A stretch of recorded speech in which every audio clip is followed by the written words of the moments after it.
بسم اللہ الرحمن الرحیم۔ السلام علیکم۔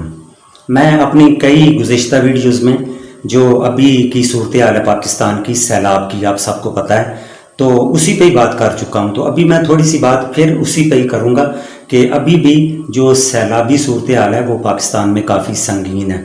اس میں گورنمنٹ بھی اپنے اقدام کر رہی ہے جو وہ کر سکتے ہیں، اور عمران خان صاحب بھی ایک ٹیلی تھون ان کے لیے کر رہے ہیں اور پیسہ جمع کر رہے ہیں کہ ان کی جتنی مدد ہو سکے وہ کی جائے۔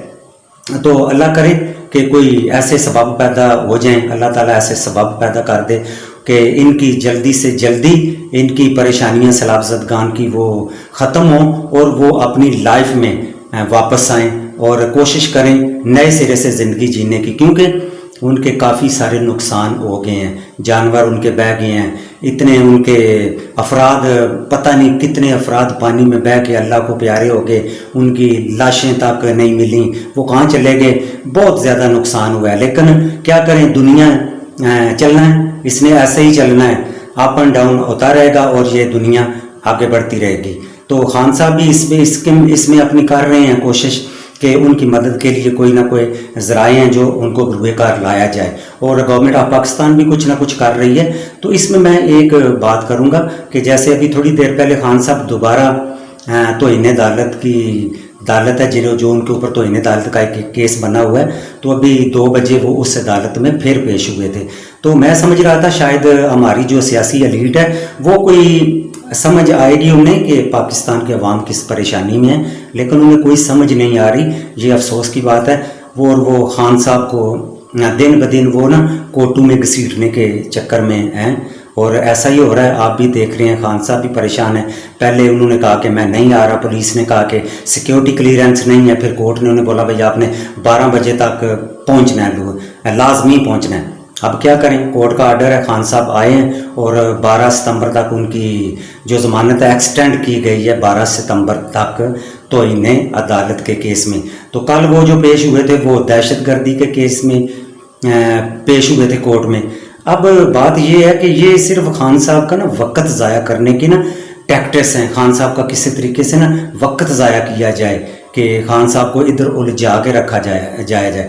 میں خان صاحب کو ان کا ویل وشر ہونے کے ناطے ایک مشورہ دوں گا، کسی کی بات نہ سنیں، جو آپ کو کورٹ کہتی ہے اپنے آپ کو کورٹ کے سامنے وڈرا کر دیں، اپنے آپ کو سرنڈر کر دیں کورٹ کے سامنے۔ اگر وہ کہتے ہیں کہ آپ تحریری طور پہ معافی نامہ لکھ کے دو تو بالکل تحریری طور پہ ان کو معافی نامہ لکھ کے دو اور اپنی جان چھڑاؤ، اس لیے کہ منزل آپ کا انتظار کر رہی ہے۔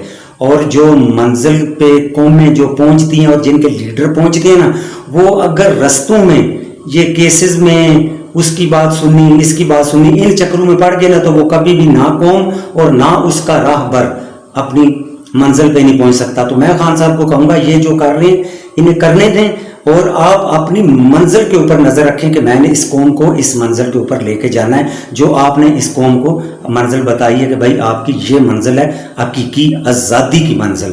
تو اگر آپ ان کورٹس کے چکر میں تاریخ پہ تاریخ پڑتی رہے گی، آپ جاتے رہیں گے، تو اس سے آپ کا بھی ٹائم ضائع ہوگا اور اس ملک کا بھی ٹائم ضائع ہوگا اور اس قوم کا بھی ٹائم ضائع ہوگا۔ میں تو کہوں گا اس سے ان معاملات کو کسی نہ کسی طریقے سے جیسے بھی ختم ہوتے ہیں ان کو ختم کریں۔ یہ میں آپ کا ایک ویل وشر ہوں اور آپ کو یہ ایک مشورہ دوں گا۔ آگے آپ کی مرضی ہے، میرے سے بڑے بڑے لیگل مائنڈ آپ کے پاس ہیں، وہ آپ کو کیا مشورے دیتے ہیں اور آپ کون سے مشوروں پہ عمل کرتے ہیں، لیکن میں نے ایک پاکستانی ہونے کے ناطے یہی ایک آپ کو سجیشن دی ہے کہ آپ پلیز ان معاملات کو کسی بھی طریقے سے 1 سٹیپ پیچھے اور 2 سٹیپ آگے اس پالیسی پہ عمل کریں اور ان معاملات سے جان چھڑائیں اور آگے بڑھیں۔ مسئلہ کیا ہے؟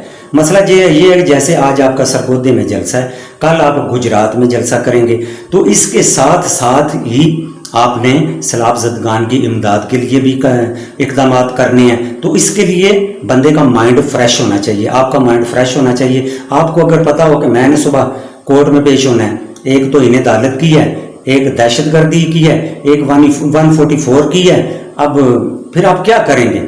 تو میرا خیال ہے کہ آپ آگے دھیان رکھیں، کیونکہ جب حالات خراب ہونا، کسی بندے کا وقت خراب آیا ہو، جیسا کہ اس وقت آپ کا وقت ابھی خراب چل رہا ہے میرے خیال میں، اور آپ کو بھی پتہ ہے تو اس سپاہی کا کام ہے یا اس کمانڈر کا کام ہے کہ ہر جگہ پہ محاذ نہیں کھولے، صرف ایک ہی محاذ کھولے، اور وہ بھی وہ محاذ کھولے جس پہ اسے پتا ہو کہ اس محاذ پہ میں فتح سے ہمکنار ہو جاؤں گا۔ اگر آپ نے ادھر والا محاذ بھی کھول لیا، ادھر والا بھی کھول لیا، ادھر والا بھی، پیچھے والا بھی، تو اس میں اس کمانڈر کے لیے اور اس سپاہی کے لیے نقصان کے امکانات ہوتے ہیں۔ میری بات آپ سمجھ رہے ہیں؟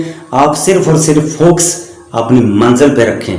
منزل کیا ہے؟ سیلاب زدگان کی امداد، ان کو اپنی لائف میں واپس لے کے آنا ہے۔ آپ دیکھ رہے ہیں وہ بیچارے پریشان ہیں، اور جو آپ نے ٹیلی تھون کی تھی تو اس وجہ سے بھی ایک دو ایشو سامنے آ رہے ہیں کہ میں نے سنا ہے، کسی سے سنا تھا، بلکہ رات کو میں نے ہارون الرشید صاحب کے پروگرام میں سنا تھا کہ اگر کوئی بندہ جا رہا ہے بینکس میں ڈونیٹ کرنے سیلاب زدگان کے لیے اماؤنٹ یا کوئی اور چیز ڈونیٹ کرنے جا رہا ہے، تو بینک کے جو وہ انہیں چیف منسٹر پنجاب اور چیف منسٹر کے پی کے اکاؤنٹ میں وہ اماؤنٹ ریسیو نہیں کر رہے۔ وہ کہہ رہے ہیں آپ پی ایم کے ریلیف فنڈ میں آپ پیسے جمع کروائیں، کیونکہ آپ کو پتا ہے جو بینکس ہیں وہ سارا فیڈرل ایشو ہے اور وزارت خزانہ کا ایشو ہے، مفتاح اسماعیل کا ایشو ہے۔ تو اگر آپ کے نوٹس میں یہ بات آئے، میں نے بات سنی آگے کر دی، اگر آپ کے نوٹس میں آئے تو پلیز اس کے اوپر بھی بات کریں کہ بینکس کا یہ کوئی کام نہیں ہے کہ میں جس کو چاہوں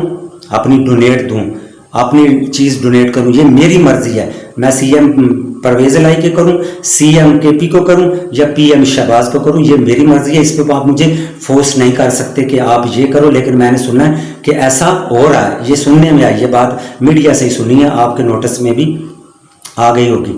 دوسرا، مفتاح اسماعیل صاحب کہہ رہے ہیں کہ ٹماٹر ہیں جو وہ 500 روپے کلو ہو گئے ہیں، اور پیاز ہے جو وہ ہو گیا 280 روپے کلو۔ وہ بالکل صحیح کہہ رہے ہیں، یہ بالکل اگر نہیں ہوئے تو 1 مہینے بعد ہمیں پتہ چل جائے گا یہ ایسے ہی ہوگا، کیونکہ سیلاب میں ساری فصلیں بہہ گئی ہیں، ساری جو بھی فصلیں تھی کہ جس کاشتکار نے اس کو کاشت کیا ہوا تھا وہ ساری کی ساری بہہ گئی ہیں۔ آپ کو پتہ ہے سب سے پہلے سندھ کا فصل مارکیٹ میں آتا ہے، تو سندھ میں تو بالکل تباہی ہو گئی ہے۔ تو اس کے لیے وہ جو کہہ رہے ہیں کہ ہمیں انڈیا سے تھوڑا بہت کوئی ٹماٹر پیاز لینا پڑے گا، تو ظاہر ہے اب بندوں نے کھانا تو ہے، پاکستانی عوام نے پیاز بھی انڈیا میں ڈالنا ہے، ٹماٹر بھی ڈالنا ہے، اور بھی جو کچھ ہے وہ ڈالنا ہے۔ تو یہ بالکل جب باہر سے آئے تو مہنگائی ضرور ہوگی، تو پاکستانی عوام کے لیے یہی بیڈ نیوز ہے کہ آپ ایک اور مہنگائی کے طوفان کا سامنا کرنے کے لیے تیار ہو جائیں۔ بڑے افسوس سے کہنا پڑ رہا ہے، رات کو انہوں نے